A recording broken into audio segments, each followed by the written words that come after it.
ये है हमारे बरेली का Eiffel tower.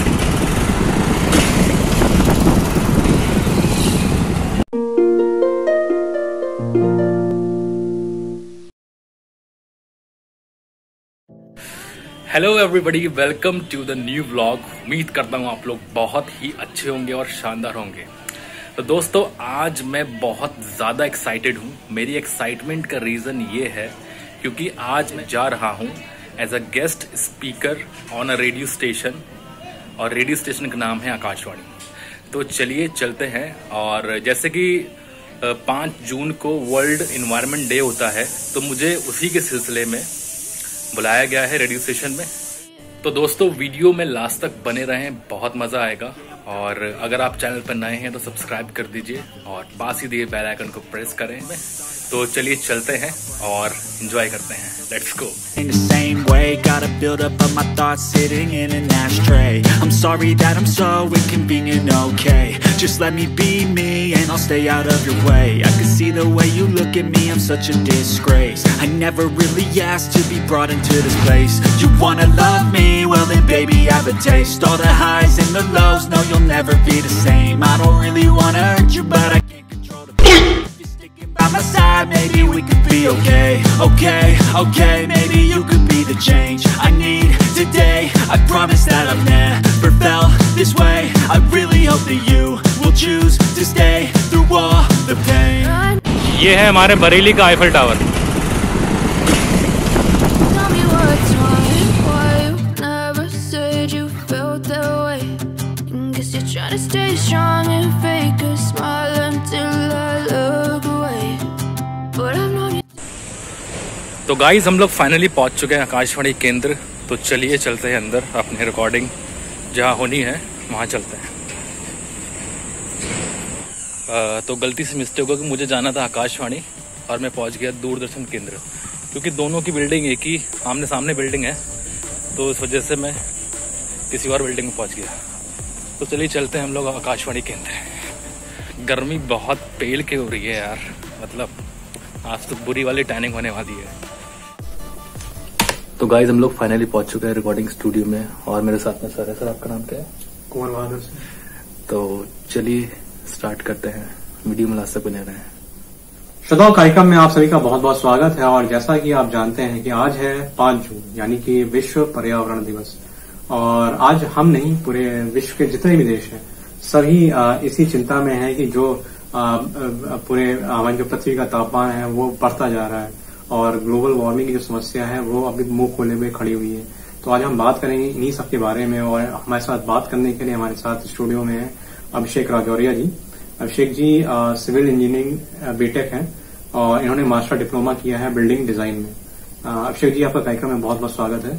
Thank you sir, thank you so much. जी अभिषेक जी, जैसा कि हम सभी जानते हैं कि आज जो हमारे पास सबसे बड़ा मुद्दा है, जिस पर भारत ही नहीं विश्व के सारे देश गहन चिंता में है कि जो हमारा तापमान है जो बढ़ रहा है उसको कैसे कम किया जाए और उसको कैसे लिमिट किया जाए। और बहुत सारे रिसर्च हो रहे हैं, बहुत सारी चीजें होती हैं। तो आप क्या मानते हैं कि जैसे अभी जो भी कारण तो हम सभी जानते हैं, लेकिन आपके माध्यम से हम जानना चाहेंगे कि जो भी कारण है जिनकी वजह से ये तापमान बढ़ रहा है, जो भी एनर्जी का मिसयूज है, वो क्या क्या हो सकते हैं? सर, आजकल आप देख रहे होंगे कि आजकल लगभग सभी के यहाँ पे एसी है जी, और ये भी एक रीजन है। प्लस हम लोग एनर्जी का कुछ ज्यादा मिसयूज कर रहे हैं जी। एक एनर्जी का यूज करना होता है कि हमारे यूज है तो हम उसको यूज कर रहे हैं, लेकिन हम जब एनर्जी का मिसयूज करते हैं तो नेचर फिर उसको रिवर्ट करता है जी, क्योंकि हम जैसा इनपुट देंगे फिर वैसे ही आउटपुट निकलेगा। और आजकल कंस्ट्रक्शन इतना ज्यादा हो रहा है तो वो भी एक मेन रीजन है। पेड़ वगैरह बहुत कम रह गए हैं। आप शहर में ही देख सकते हैं, चौकी चौराहे से जब आप गंगाचरण हॉस्पिटल की तरफ जाएंगे तो इनकम टैक्स ऑफिस के बाहर बहुत सारे पेड़ लगे थे, लेकिन जब से रोड चौड़ी हो रही है, 4 लेन बन रहा है, तो वो पेड़ रीलोकेट होने थे। वहां से जो पेड़ है वो निकल के हमारी जो सरकार है वो उसको और दूसरी जगह लगवा रही है। और दिक्कत ये भी आ रही है कि हम लोग सीमेंट का बहुत ज्यादा आजकल यूज कर रहे हैं मकान वगैरह बनवाने में। आपने देखा होगा जो आज से पहले के जो मकान बनते थे और जो बिल्डिंग्स वगैरह बनती थी, महल बनते थे, उसमें सीमेंट का ना के बराबर यूज होता था। वो मिट्टी चूने से बनते थे।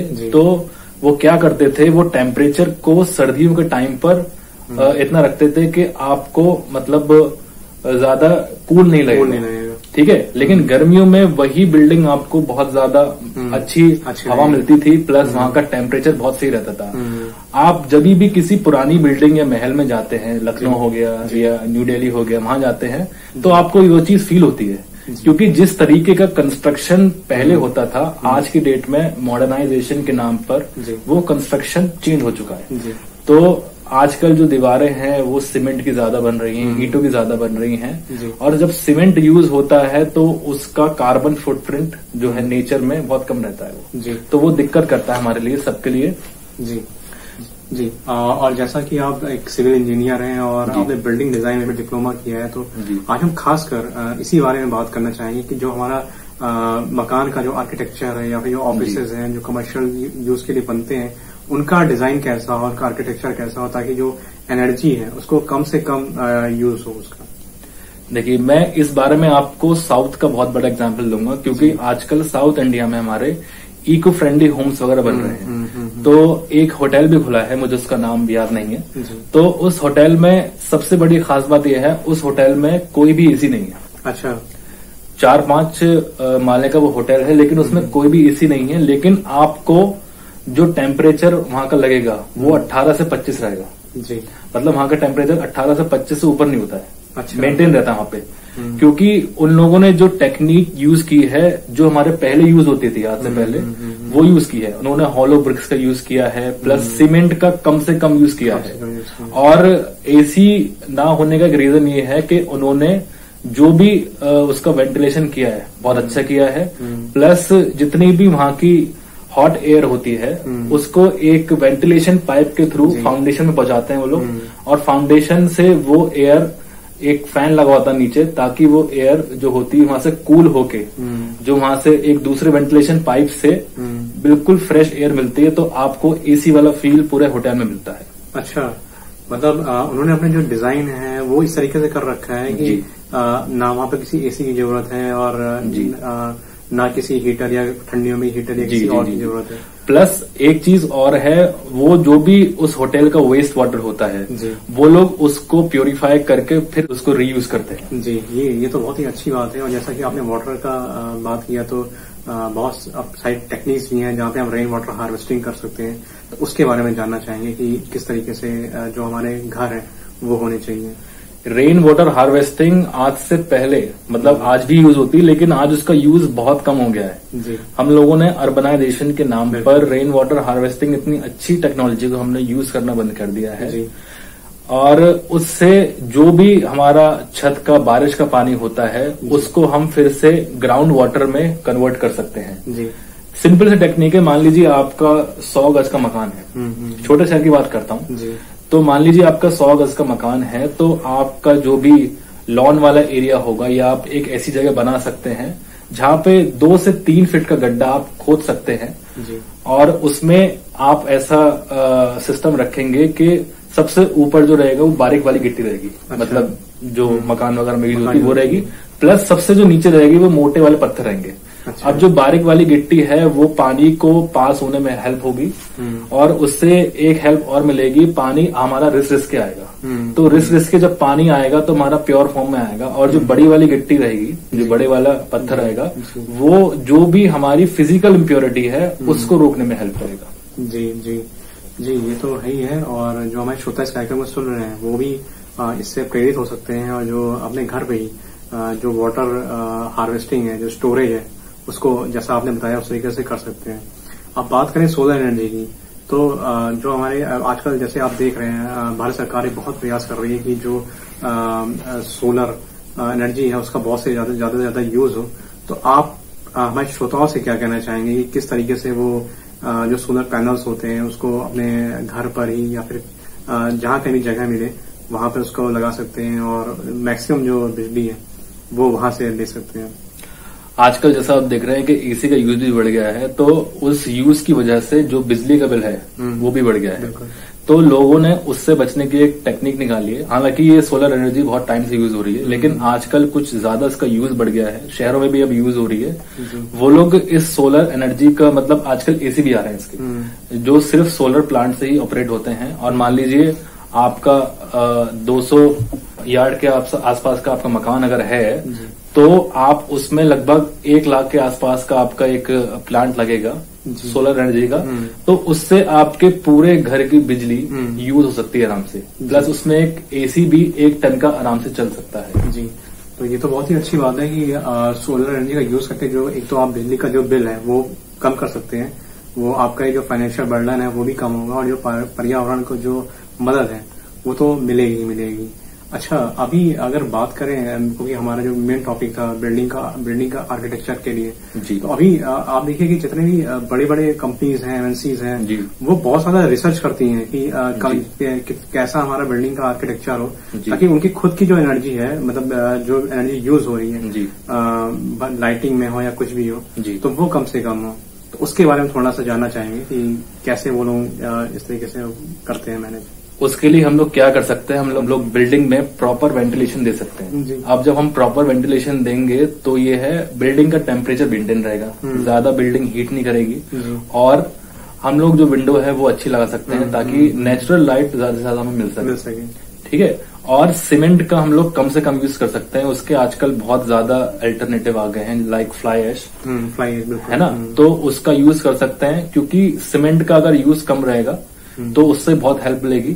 और जो हमारी वॉल की थिकनेस है, मान लीजिए 9 इंच आजकल नॉर्मली होती है कोई भी वॉल की, लेकिन हम उसको अगर 18 इंच करते हैं, 9 के बजाय 18 इंच जी, अच्छा, थोड़ा सुनने में और लगेगा, लेकिन हम उसको अगर 9 की बजाय 18 इंच करते हैं जी, और ईंट की जगह पत्थरों की वॉल का यूज करते हैं, तो उससे हमें बहुत ज्यादा हेल्प मिल सकती है। क्योंकि मान लीजिए 18 इंच की आपकी वॉल है कम से कम, तो बाहर से सोलर मतलब सूरज की हीट आ रही है, तो जब तक वो दीवार पूरी हीट होगी तब तक शाम हो चुकी होगी, हाँ, और शाम तक तब तक सूरज का टेम्परेचर भी आपका सही हो जाएगा। ये आपने बहुत ही सही बात बताई हमारे श्रोताओं को।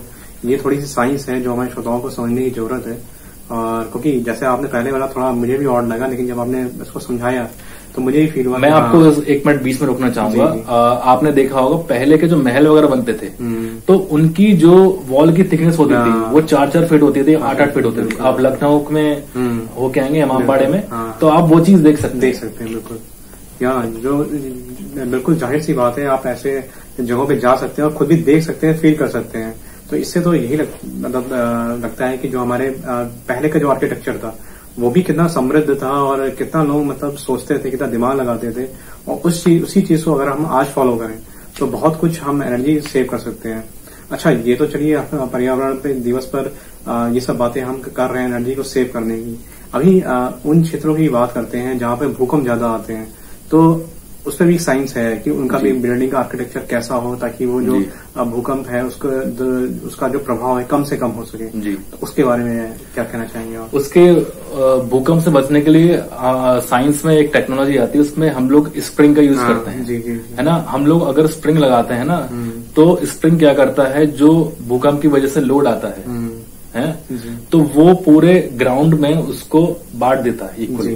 तो उससे क्या है, कम नुकसान होगा जी, ज्यादा नुकसान होने की बजाय कम होगा जी। बिल्कुल, आप जापान में देख लीजिए और ऐसी कंट्रीज देख लीजिए जहाँ पे फ्रीक्वेंटली भूकंप आते हैं, तो वहां पे उनके आर्किटेक्चर ऐसे ही होते हैं, और जैसा कि आपने बताया कि स्प्रिंग्स लगे होते हैं, तो वहां पे ज्यादा भूकंप आने के बाद भी उसको झेल लेते हैं। तो हमारे भारत में भी ऐसी चीजें फॉलो हो ही रही हैं, और इनको ये है कि प्रमोट किया जाना चाहिए, ताकि अधिक से अधिक जो हमारा बिल्डिंग का आर्किटेक्चर हो वो इस तरीके का हो कि एनर्जी तो सेव करे ही करे, और जब कभी ऐसी समस्या आए तो उसको भी झेल सके। अभिषेक जी, चलते चलते हैं हमारे श्रोताओं को आप क्या कहना चाहेंगे, खासकर एनर्जी को सेव करने के लिए?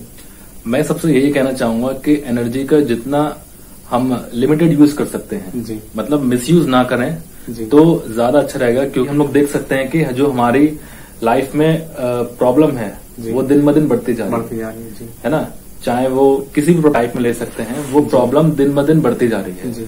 तो इसका अगर हमने ध्यान अभी नहीं रखा तो आने वाले टाइम पर हमें इसका भारी भुगतान करना पड़ सकता है जी। और यही हमारे पूरे विश्व की चिंता भी है कि अगर हमने आज नहीं रोका तो कल क्या होगा जी।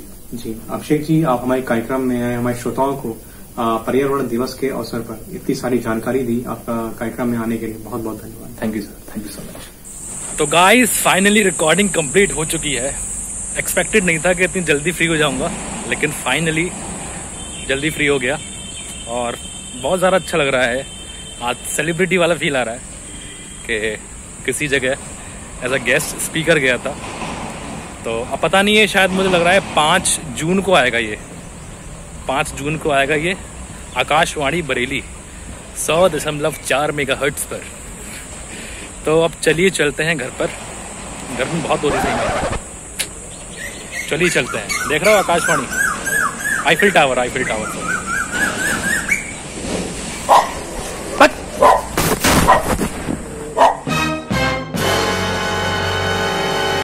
A few moments later. I know you told your friend you're not okay, and tell me what's wrong and why you never. तो गाइस फाइनली घर पहुंच चुका हूं मैं और बहुत मज़ा आया इंटरव्यू देके। मतलब एक नए तरीके का एक्सपीरियंस मिला और मतलब बिल्कुल सेलिब्रिटी वाली फील आ रही थी आज तो। पहली बार मेरा ऐसा एक्सपीरियंस था कि किसी जगह पर जाके मैं एज अ गेस्ट स्पीकर कुछ कहूँ, अपने थॉट्स रखूँ मैं। तो कल जब मुझे ये अपॉर्चुनिटी मिली थी तो मैं इसके लिए मना नहीं कर पाया था। हमारे थिएटर के भैया हैं ब्रजेश भैया, जिनको आपने पिछले व्लॉग में देखा था, जो पिंक कलर की टी शर्ट पहने थे। उन्होंने ही मुझे ये अपॉर्चुनिटी के बारे में बताया था और थैंक यू भैया, आपकी वजह से मुझे एक नया एक्सपीरियंस मिला। खैर ये एक स्टार्टिंग था और इससे पहले मैं एक बार दूरदर्शन के एक छोटे से शो में आया था जो होली के लिए हुआ था। उसमें भी एक म्यूज़िक का प्रोग्राम था जिसमें मैंने गिटार बजाया था और छोटे से प्रोग्राम के लिए आया था। तो आई होप आपको आज का ब्लॉग पसंद आया होगा। पसंद आया तो लाइक कीजिए और अगर चैनल पर नए हैं तो सब्सक्राइब कीजिए। मिलते हैं जल्दी नेक्स्ट ब्लॉग में, तब तक के लिए bye. Felt this way, I really hope that you